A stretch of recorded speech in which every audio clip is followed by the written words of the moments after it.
Hi there, I'm Tash. And I'm Damo. And together we are so excited to bring you this week's edition of the Bari Chronicles. This week we are talking to an amazing member from our BSA support group, Bariatric Support Australia. Her name is Carly Marlin. Carly, welcome to the Bari Chronicles. Thank you so much for joining us today, Carly. So we're here with Carly Hello. from our BSA support group. Thank you. Carly, welcome to Bari Chronicles. We are so glad that you could join us for this episode. So, do you want to just tell us a little bit about, or a lot about where you started in your weight loss journey? I think my whole life has been a weight loss journey, to be quite honest. I was always a very overweight child. Grew up in my adolescence, teens, being quite overweight. But as far as like bariatric surgery goes, I think about 25 when I started considering it because I wanted to have children, and I thought my weight was going to kind of hinder me or make it harder to fall pregnant. I in fact was wrong. Yeah. I have 4 children and I had all of them quite big. But yeah, it got more and more real, I guess, considering the whole bariatric thing, I guess, after I had the kids, because I wanted to be my best self for them. And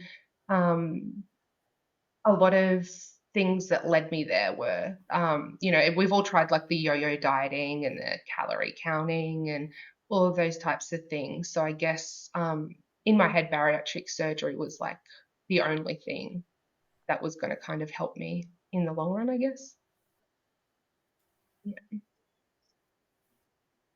Yeah. So I get that totally. Growing up, like I grew up being sort of the fattest kid in the class. And Me too. For me, it was hard. School just sucked. How did you find school and like those teen years? You know, it's such a formative time, and we learn so much about sort of how we're going to be treated, how to treat other people. So how did that I go think for you? going into my teen years, like quite young, I was very conscious about, looks and the way I was developing, like, all young people are. But I think as I got older, I realized that if I were, what's the right word? Like if I turned on my personality or, was a specific way in social situations, that person that everyone can have fun with, that I actually went through high school okay. Like I had friends, mainly because just my personality, I guess I, was really bubbly, and that was exhausting within itself because it was like I was putting on a show constantly. There were of course people that would make comments, and there was always issues with, the popular kids and all those types of things. And internally it was really difficult. Like I said, exhausting for one, because if I felt like I always had to be kind of someone I necessarily wasn't, I guess. It was a form of masking, I would say. So I think on the outer, I looked like I did really well and I had friends and stuff, which I did. But internally, I was struggling to keep up like the facade of, what's that word? The funny fat friend, I guess, is the thing that comes to mind. If you guys have ever heard that, that's me. Yeah. 100%. Yeah. I was always that friend. Yeah. And I've seen so much more, especially for girls. Our daughter, she does a lot of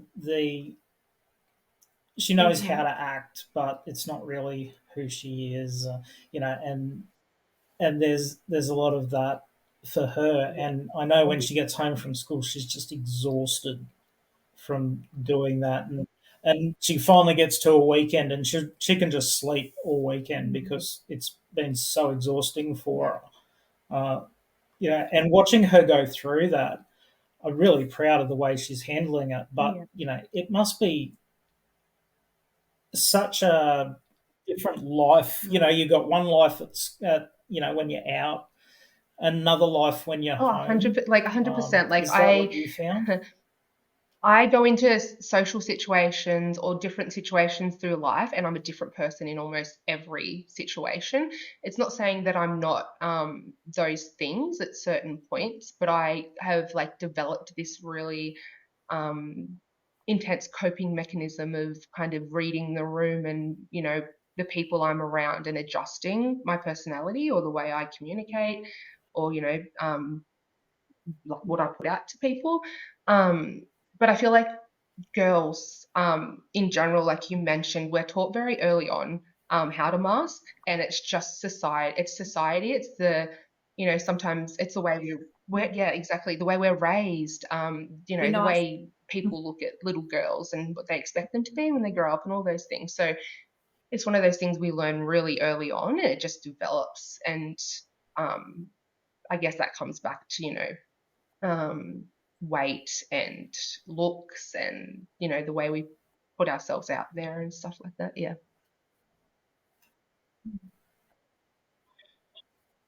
Yeah. So Yes. you've had 4 children.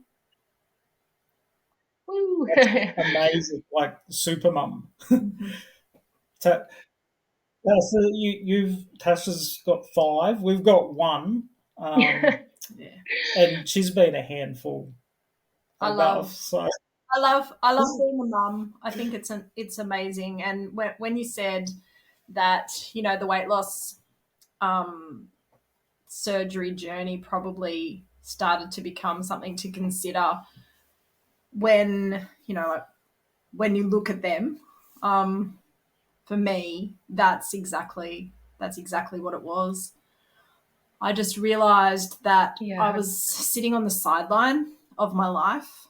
I spent my entire life either sitting in the car at their sporting events or watching from a distance at school. I was not ever wanting to, be an embarrassment to them. And kids can say things, and I didn't want to, be a point of shame, I suppose, for them. So that was really, of course, my own health, yes, but I could put myself on the back burner. I'm sure you're the same. Put myself on the back burner forever, but when it comes to my kids, like when it comes to my kids, I'll do anything for them. And so, what was it for you that just became the thing that where you went, no, I'm actually going to do this. I'm actually going to have bariatric surgery. 100%. Undoubtedly, you tried everything because and it's we all exhausting, do, right? Because we do it our whole try lives, everything. So but what was the thing? Yeah, we do. Well, I was always a bigger kid, and I spent years yo-yo dieting. So. But there was a tipping point for me, and I'd love to know what yours was. So I guess the starting of the tipping point, a lot like you, was like I was petrified that my children were going to go to school and, like you said, I was going to be one of those things that or reasons that my children got bullied for, and judged by other parents and stuff like that. So that was I guess the beginning when my kids started school. But I think the biggest thing and probably the most impactful thing was that in 2020 I left my children's father after years of domestic violence. So essentially, because there was AVOs and stuff like that, I was doing it by myself. And the scariest thing to me was dying. Let's be real, dying, and my children being either put back into the care of their father, which at that point was the scariest part, or them going into the system, which I didn't want. So that was definitely it. I was like, no, this is it. I have to save. I have to put myself first this time. Prioritize, because it costs a fortune. We all know that. Yeah. My kids can go without this toy or that toy, so I can Yeah. put a certain amount of money aside. And that was definitely, what pushed me.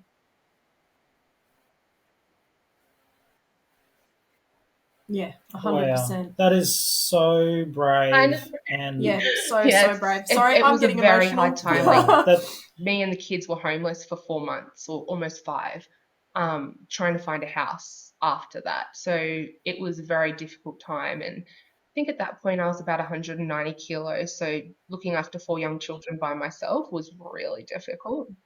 Yeah. Yeah. That's Well, incredible. thank you so much. I Well, what an appreciate it. incredible person you are, babe. Thank Well you. done.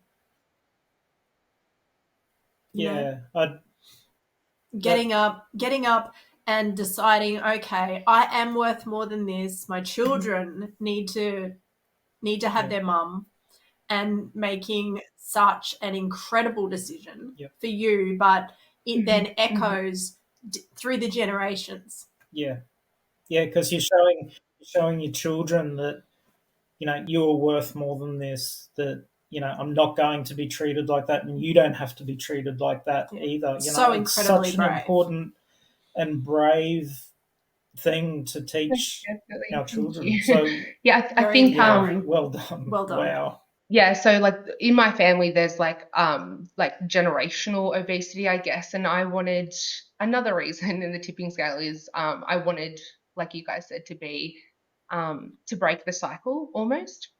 Not saying my parents didn't do their best or my family didn't do their best, it is what it is. 100%. Um, but I didn't want my children struggling Yeah. like me. And I didn't want, them to, Yeah. I guess, feel the way I felt going through life. I wanted to model healthy behavior, and I wanted them to see their worth Yeah. beyond their body, which is what I teach them constantly. So even if they are, a little overweight or they don't feel great about their Yes. body, that they're loved, they're worth it, all of those things. We're very big on body autonomy in the house. So, yeah, Yeah. yeah, Yes. Us too. Very, very, very much so. I didn't always model that in a healthy way. I can honestly say that I was very afraid when my children were younger. I was very afraid that they would end up as I had, and I didn't always do that well. But I've made such a concerted effort Mm. over the last 5.5 years since my weight yeah, loss surgery to change that narrative in our family. So I understand what it is to identify some behaviors and just desperately not want that to be something hmm that you pass on to your kids. So, well done. I mean, I personally can't think of a more meaningful reason to have weight loss surgery than for the effect that it has 100%. Yeah. um, on our Um, families. Yeah, I think yeah, specifically after I had my daughter, like of course men can have insecurity and body issues and stuff like that, but I think when I had my daughter, I made a very Mm, conscious decision about not weighing myself um, in front of her. And if I did that, I wouldn't react to the number. I wouldn't change my mood. I would just be, like I wouldn't even comment on it. And she'd feel like she'd step on it. I'm like, wow, you're such a big girl. You're growing up, aren't you? You're so strong, those types of things. So I'm not, passing on that um, toxicity, I guess, if you kind of look at it like that. Yeah, because yeah, I didn't want that for her, yeah, and I don't want it for my boys either. yeah, But it's, I guess, a little different when you're raising a daughter, in my opinion, anyway. Yeah. yeah. I think so too. Yeah, yeah. Something you said before, like about obesity sort of running in the family and coming down through the generations. It's something that I used to sort of. Oh, I don't want to blame my mum or dad or my grandparents for the way I am. But we've been doing these podcasts for a bit over a year now, and with talking to so many professionals, we realise now that it's genetics isn't to we can't blame anyone for our genetics. It's just how we are, and it's okay to be like that. And I think one of the things that I'm loving is doing it for the health value more than the aesthetics and how I look. How I look shouldn't matter and is no one else's business. If I am healthy and happy, then that's what's important. And I think that's such an important thing that you're teaching your kids, that well done. The numbers don't matter. How you look doesn't matter. It's how you feel, and are you healthy, and are you living your I do best feel like, though, life? internally I do struggle a bit. So, with the self-love thing, it's obviously a big journey. And, I do step on the scale and I'm like, ugh, sometimes. And like throughout the process, I was the same. If I hadn't lost anything, I would be kicking myself. Like, you read posts all the time about people stalling and all those types of things. But I think the difference is that I'm not being outwardly, they're not seeing it from me, I guess, even if I am struggling on the inside about, what I'm seeing or what I'm feeling, I guess.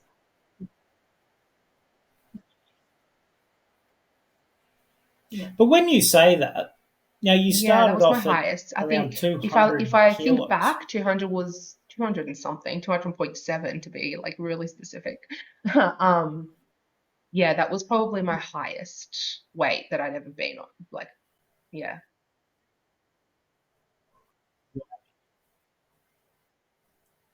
So I did had you the have bypass. the My surgeon, bypass? we spoke about it beforehand, and he told me his recommendations. And I saw more than one surgeon, just to get different, ideas. And he was the only one that suggested the bypass, which was really surprising. He said something along the lines of that people that have more weight to lose, and the whole line of like reflux and stuff like that. That sometimes, most of the time, bypasses are more impactful, I guess, and results, I guess, are better, if that's what you want to say, coming out of it. Yeah. Yeah. Yeah. Wow. So how did that how did the pre-op and the surgery go for you? Was it, Not fairly for me straightforward? specifically. I know you, Tash, you've spoken about being gluten intolerant quite a few times, which is really interesting.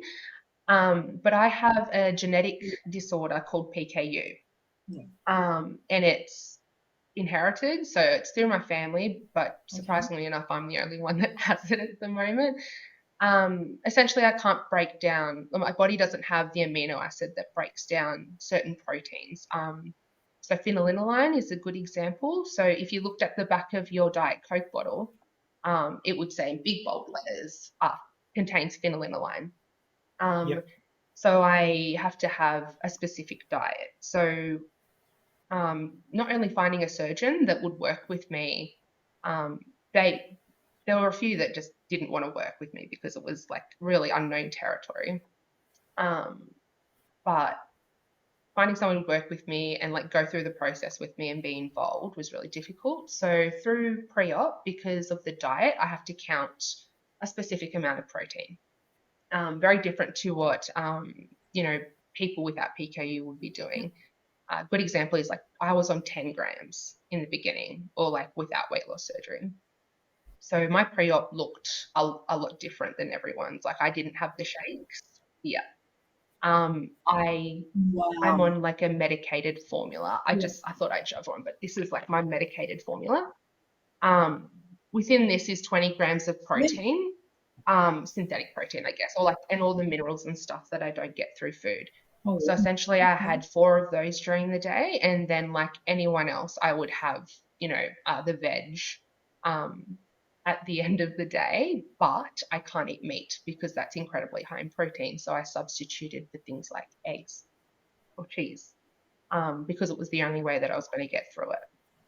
Yeah. So that was the pre-op part. That's amazing. So So PKUs when were you through diagnosed with the that? heel prick. So if you guys might recall, babies get heel prick testing done. So newborn Okay. screening. PKU is one of the genetic disorders or conditions that get tested. Yeah. So 2 weeks old, I think I was. Okay. Something crazy like that. Yeah. So lifelong and Wow. difficult, but yeah. Wow. Yeah, have a Google. I It's had no idea. very interesting. No. Yeah, have a Google. Yeah. We will. Damo already. Yeah, He's doing yeah. a sneaky Yeah, Google Yeah, so over it's there. like He's like, That's "Woo." 1 in awesome. 10,000 babies within Australia, are born with PKU or error, a metabolic condition from the newborn screening test, so it gets picked up through that. So very rare. I'm very lucky. Yeah. Okay. Yeah. It just shows the 100%, importance of everyone is different. It Yes. looks and everyone's very journey is different. going Like to I be guess a good different. example is like if I'm reading through or even listening, like reading through the Facebook page or listening to the podcast for you guys, there's just some things I listen to because I think it's really interesting and I love it how it helps other people, but I can't relate. And so I just can't I guess with Yeah. the gluten intolerance, Not there's just relevant to some things you. you can't touch and some things, you can't even consider going towards with your diet. Same thing with diabetics, I'm assuming. Yeah. Yeah. Yeah, exactly.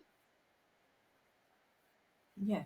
Yeah, well, Yeah, well, I'm going through that at the moment. Like, Oh yeah, I've even got one of pumps, yeah. those little things that Yeah. sends me constant updates on my blood sugar because I've started on insulin for type 2 diabetes, and Yeah. it's a challenge, and there's a lot of things that that even people would recommend.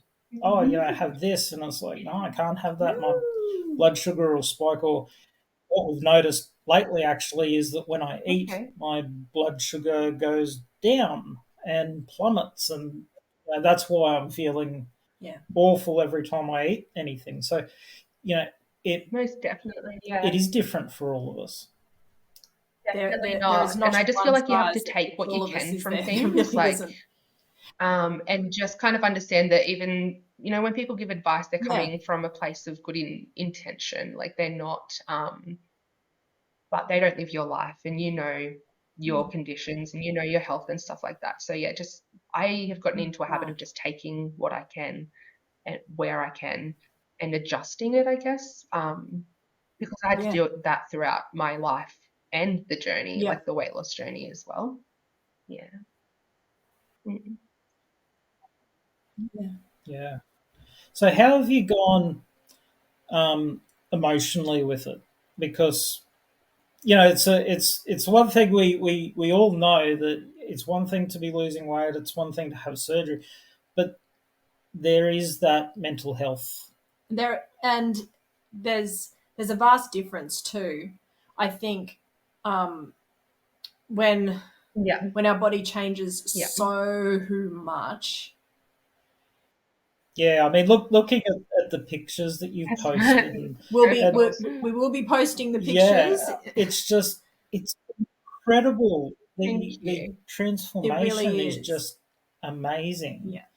and Mm. that must be a bit of a mind fuck to sort of, Oh oh, who is goodness. this person? Who are you? I think the emotional side of Yeah. things, it obviously begins at the very beginning with pre-op. It's a very hard process, but as far as the surgery goes, smooth surgery and stuff like that, but emotionally afterwards was very hard. I ended up having to have a second surgery because I had an abscess or like a pocket of pus or something like that under one of my incisions. So they had to go back in and clean everything else. Everything out. I was actually in ICU for like a week. It was a really scary time. So emotionally, that was a lot. Like it took a lot to kind of recover physically, but also like the trauma from that was like heaps. Um, yeah, yeah. And then, moving on down the Yeah, line, it's been a little absolutely. over 2 years. So I had my operation August 2021. But yeah, definitely, I think the hardest part for me emotionally has been um, the rate of which I've lost weight, because it has been quite quick. So I think it's about 130 kilos now that I've lost over that time, which is massive, and I'm so thankful. But at the same time, Wow.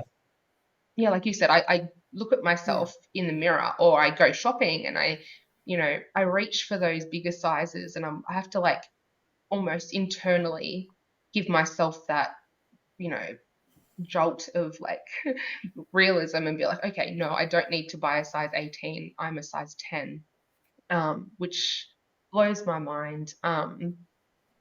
I Yeah. think sometimes I don't see myself, if that makes any sense at all. Um, yeah, and then so I'm like, who is this person? I'm Of course still it does. I'm meeting myself for the first time in a lot of ways. Reintroducing myself to myself, and even others, I guess. I haven't changed in the way personality, but Yeah. definitely on the outside, I'm a different person. um, but yeah, also I guess the dysphoria side Yeah. of it. So I can look at I myself in the think mirror and still see myself at, 100 kilos, which is probably, I feel like for me, that's probably the hardest part, because I don't see what other people are seeing. And that's where I probably struggle the most. Yeah. yeah. Something that we're hearing more and more is Yeah. term imposter syndrome Mm. in that, and it's something that I still struggle with, and I'm nearly 10 years post-op, but it's I sort of go into a shop and I'm still Mhm. reaching for the Yeah. biggest size possible, and I've got to remind myself that if I actually buy that, it's going to look Yeah. ridiculous on me because it'll be so just too big. Um, so you're certainly not alone You're not there. alone. I mean, look, I can't. In my wardrobe, I still have clothes that I loved Yeah. and refuse to get rid of Hmm. because I just like them, but I can't wear them out of the house because obviously, like they were from when I was in a bigger body, and um, they apparently look Yeah. silly on me. So I'm told by others, but yeah. So I still struggle with that. I still, to this day, Hmm. I struggle with my spatial awareness. Like I still turn sideways to walk up the aisle in a plane. we, we went to Sydney the other week, and Damo was laughing at me as I'm turning sideways to walk up the Yeah. aisle, and he said, "Realize you do Yeah. know you don't need to turn I think sideways." I do that with chairs.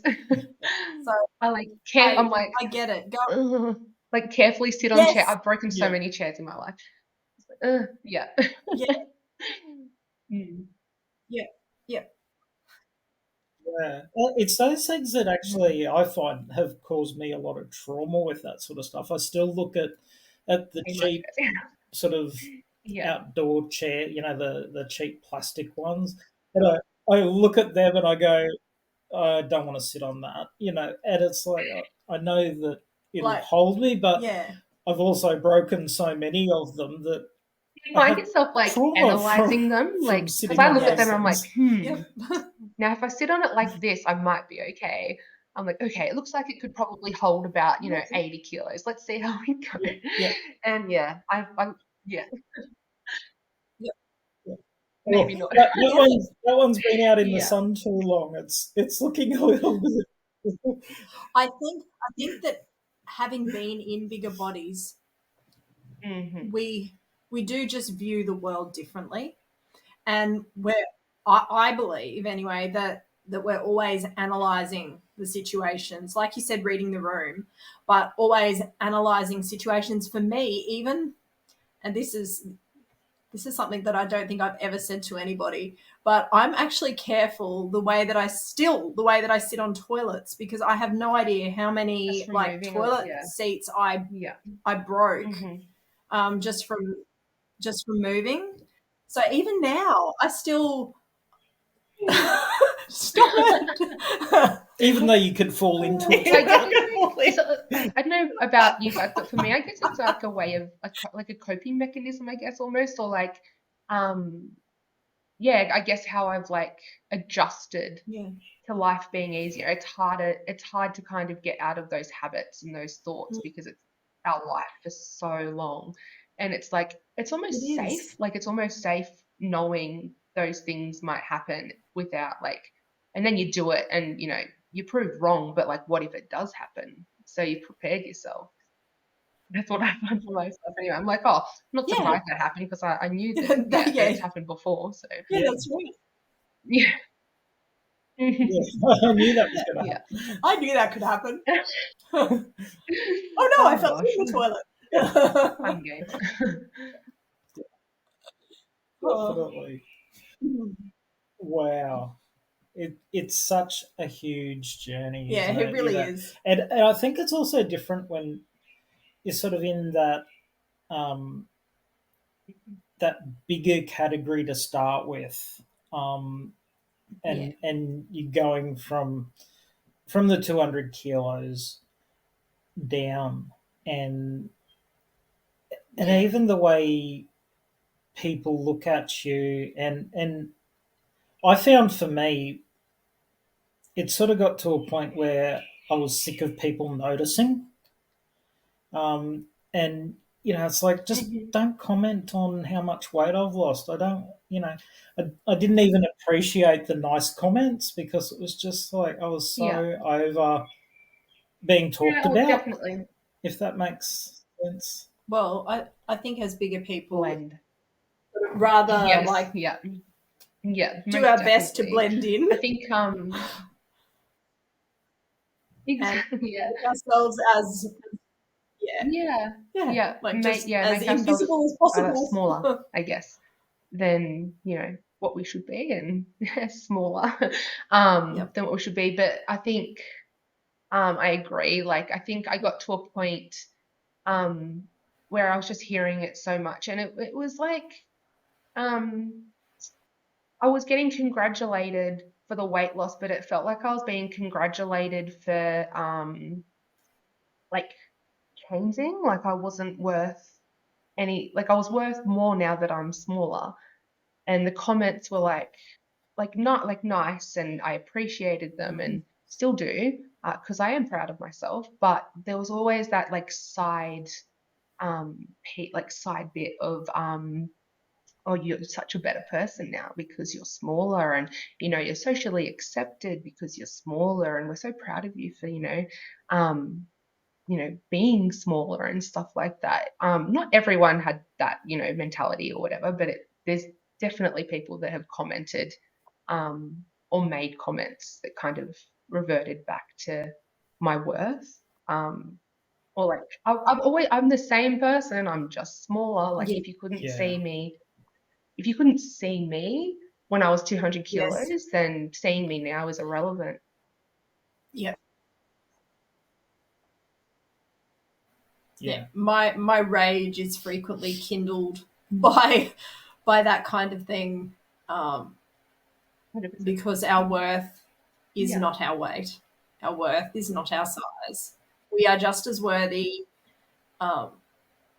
regardless. I mean, I've told the story before about what happened to me at work, and it was actually a tipping point for me, because there was a time right before my surgery where I was thinking, you know what, I'm just going to postpone and put it off for a bit longer.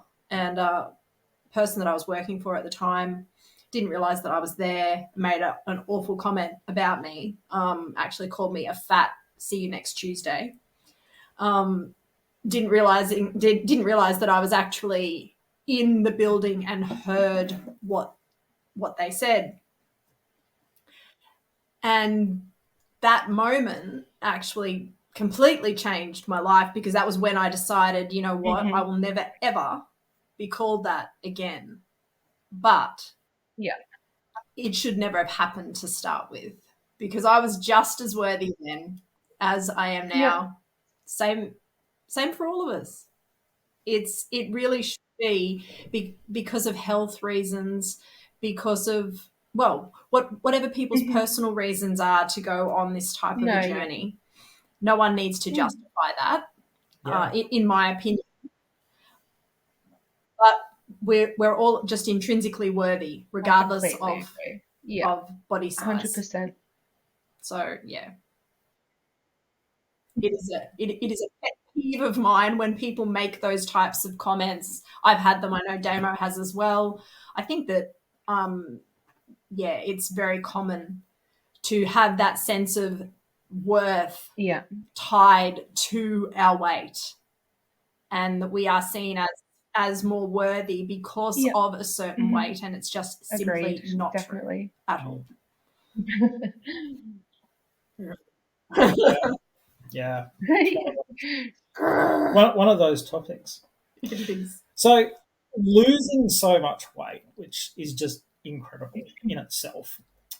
But then I found for me, other issues come up, Yeah. like with skin, Mm. excess skin.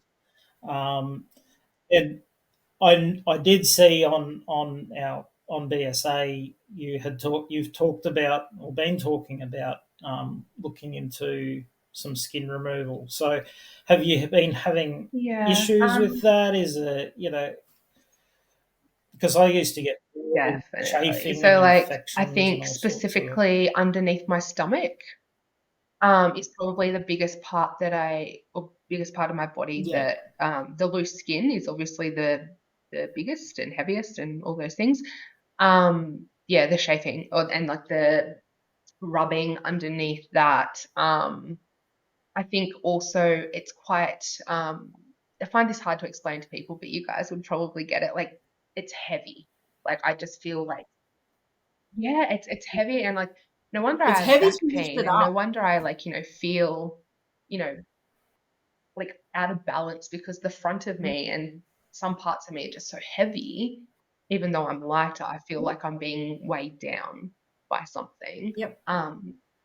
My thighs also give me heaps of insecurity. I think that's my thighs and my boobs are probably the two things that give me the most like visual insecurities. But as far as like I get like belly button infections and stuff like that sometimes, and I've had those through the process, and it's honestly just because my skin is like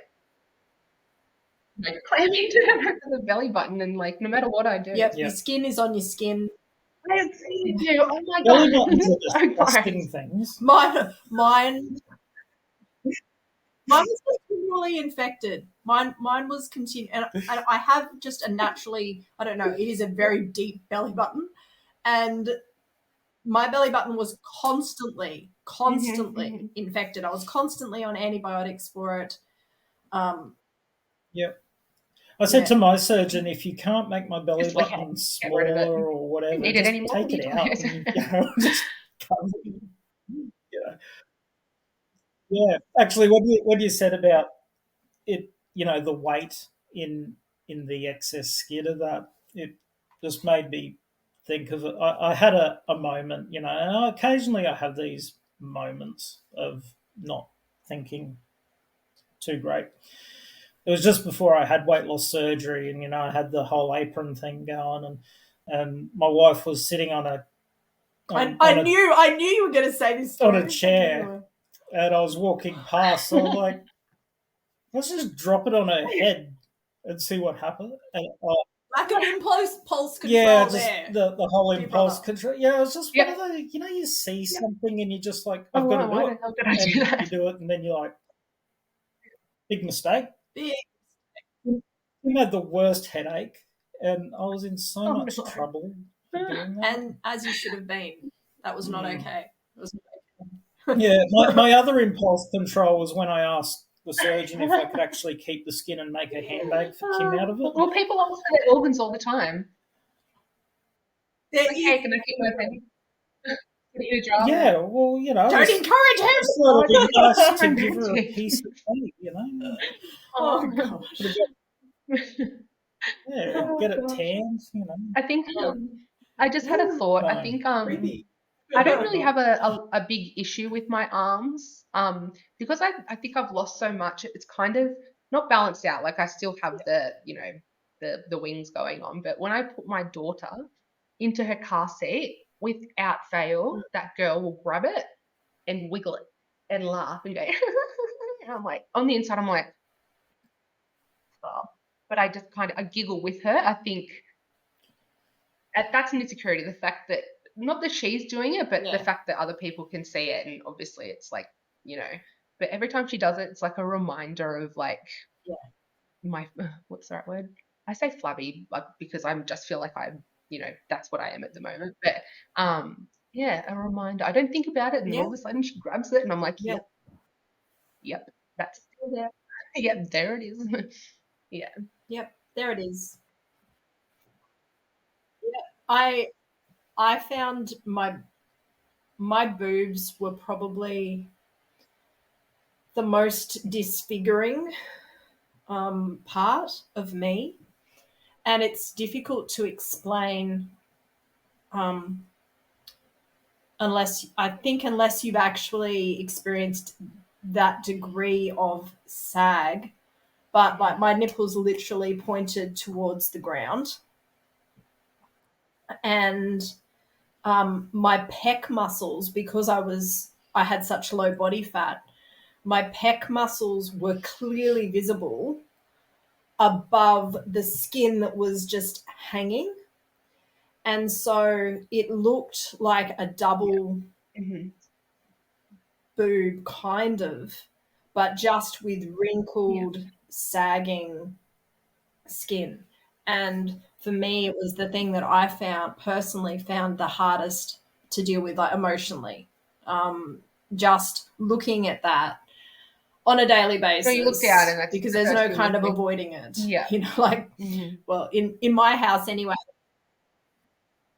Yeah, like if you're looking in the mirror, um, we we actually don't have Yeah. any full body mirrors in the house, and that goes back to when I was my biggest. I just really struggled with that, but we have sort of from the waist up mirrors, and just seeing them looking that way was very, very challenging. So I really do feel for you, and I understand exactly how that feels. And I think that emotionally, that was worse for me Yeah, no, than I think all yeah, of the definitely many like the infections.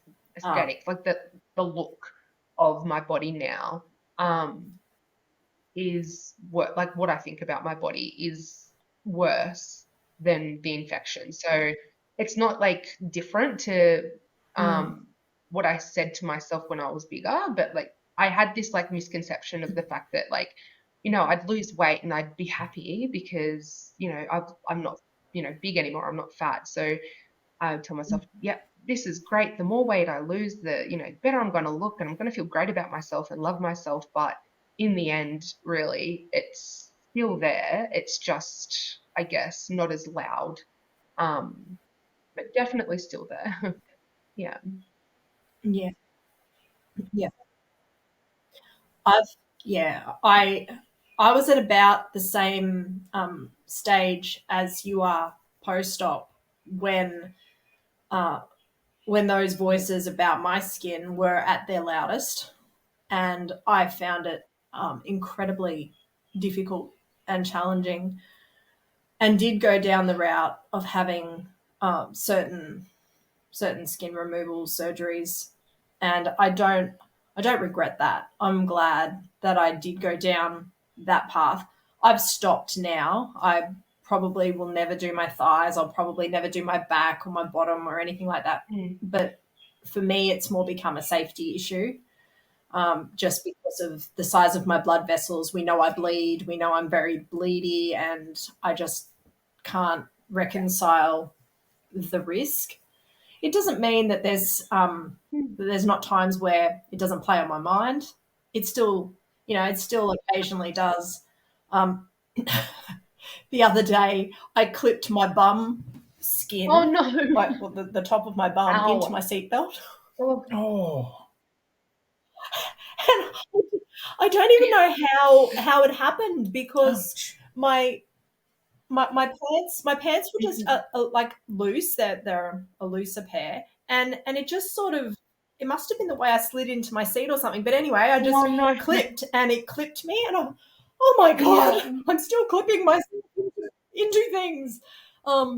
Yeah, so that was kind of unfortunate, but then there's times where now I can just laugh at it. But I know for a fact that if I still had that chest skin like I had, I would not be laughing. It was just something I Yeah. think that I had to do for my mental health and my stomach as well. The sheer weight, which I know you would totally Yeah. It's a understand, but lot. just the sheer weight It's a of lot. picking it up and cleaning Yeah, under it. it's a lot. Most definitely. Yeah, It is. Yeah, I think I know. exhausting. So I Yeah, kind of, I don't know if you guys are the same, but I had this like, I know my partner loves me and I know he thinks I'm beautiful, but sometimes internally I feel like I need to be a certain way, I guess, for him to be happier, which is really not the truth. yeah, It's something that's kind of, put into our heads that, it needs to mm, happen. So I think my insecurities come from a place of yeah, like his perspective, but my own. But it's really, I guess, it's valid, but it's silly because what he sees is me, and it's a part of me now. And I just, it's the same when other yeah. people look at me. I'm like, oh my gosh, I wear long sleeves. Like this is a good example. I wear long sleeves on days like this because I'm trying to hide parts of my body. Like I need to try and look past the way other people are seeing me, I guess. I think that's also a really hard part. Yeah. And I think it Mm, happens with, well, for me anyway, it happened with a lot of therapy definitely. Yeah. and a lot of time time passing. It was not for me, even now, even still. There's definitely times where I I just think, no, I like it. We're going on a cruise in a couple of days, and the thought of wearing anything that is, swimwear or anything, like sometimes I'm fine, sometimes I'm Mm, absolutely fine with it, but just lately I've been a bit thrown by a few things, hmm. and I'm not fine at the moment with that. So I think it's an unfolding journey with our bodies post weight loss surgery. I don't know if I will ever be in the place where Acceptance. I'm just completely Yeah. over it You never all. know until you get there, I guess. I don't know. Yeah. Yeah. I don't yeah, I don't Mm, I see glimpses of it at times. But I wonder if I'll ever just completely be there 100% of the time. It's why it's yeah. important to be kind to ourselves. Hey, Yeah, 100%.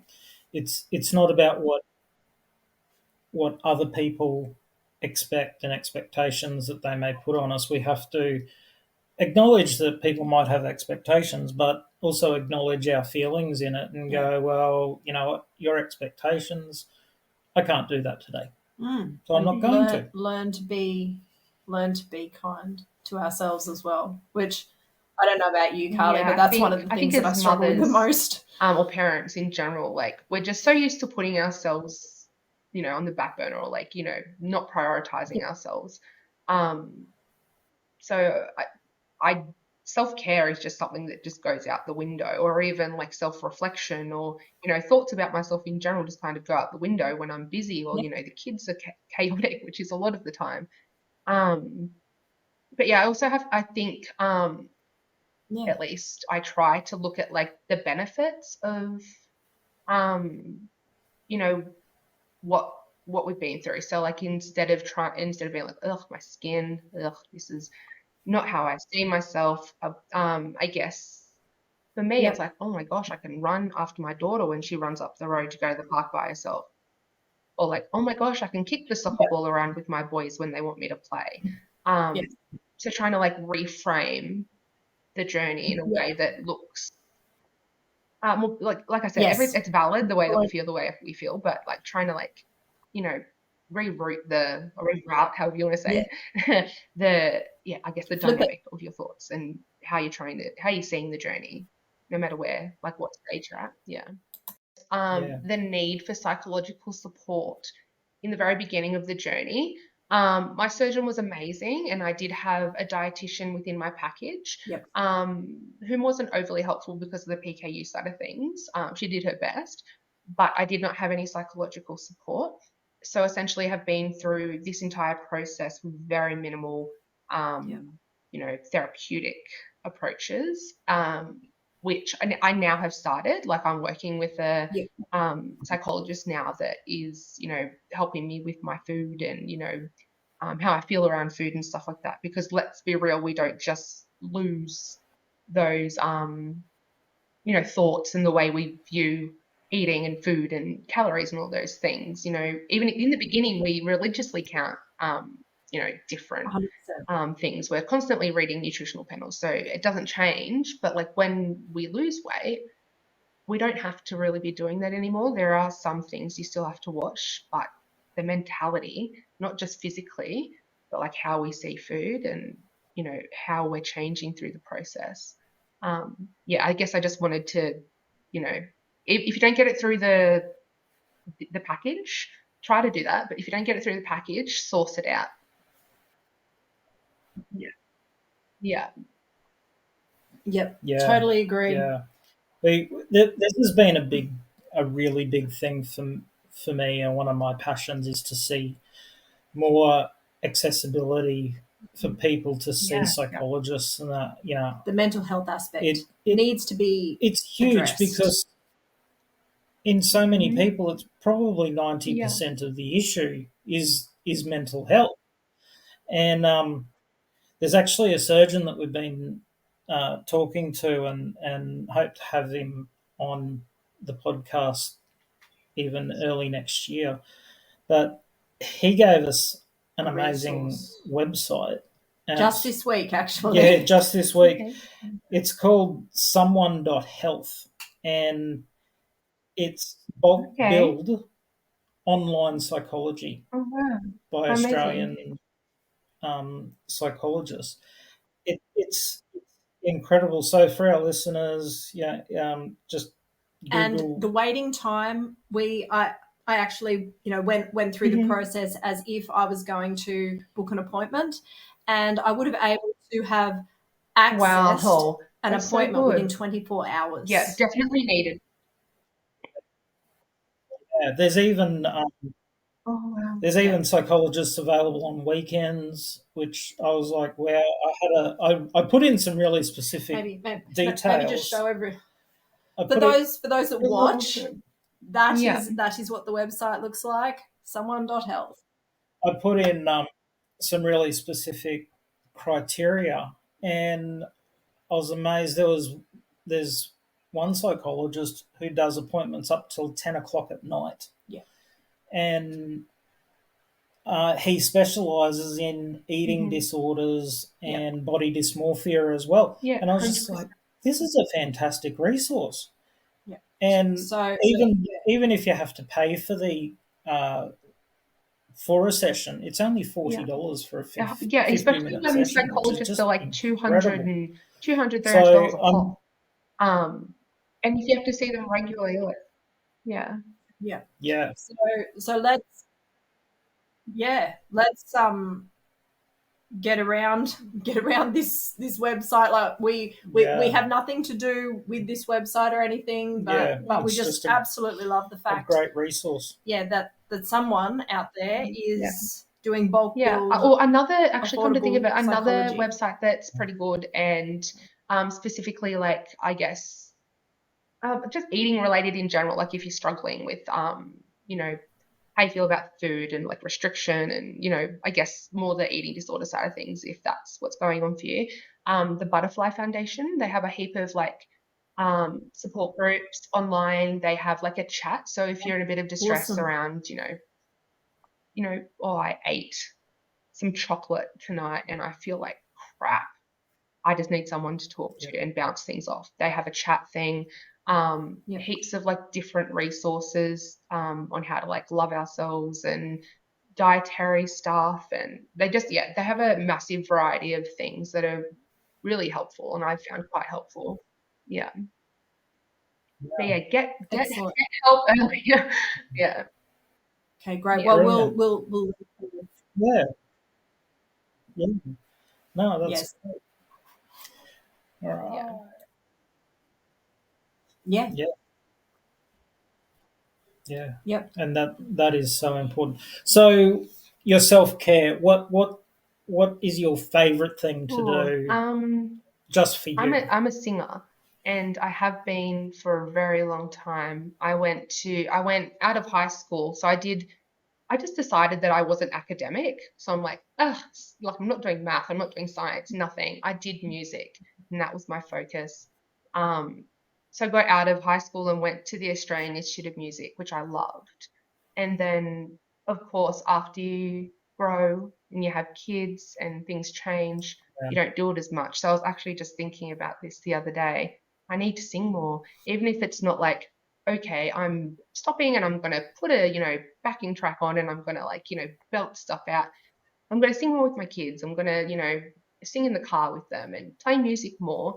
I think that's probably my favorite self-care because I get that like the serotonin, like I feel good after. I feel good when I'm doing it. I love It's that. something I'm passionate about and that I'm good at and that I love. So like it Yeah. always like Yeah. boosts me up and it doesn't cost anything. Yeah. Those things. Yes. Yes.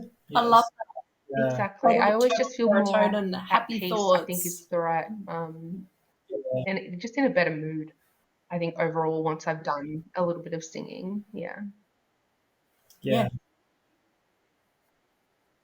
Cool. I was a sound engineer in a previous life, and many years ago, and used to Yeah. love You guys are the mixing for backbone. singers Most and definitely all that needed. sort of stuff. So,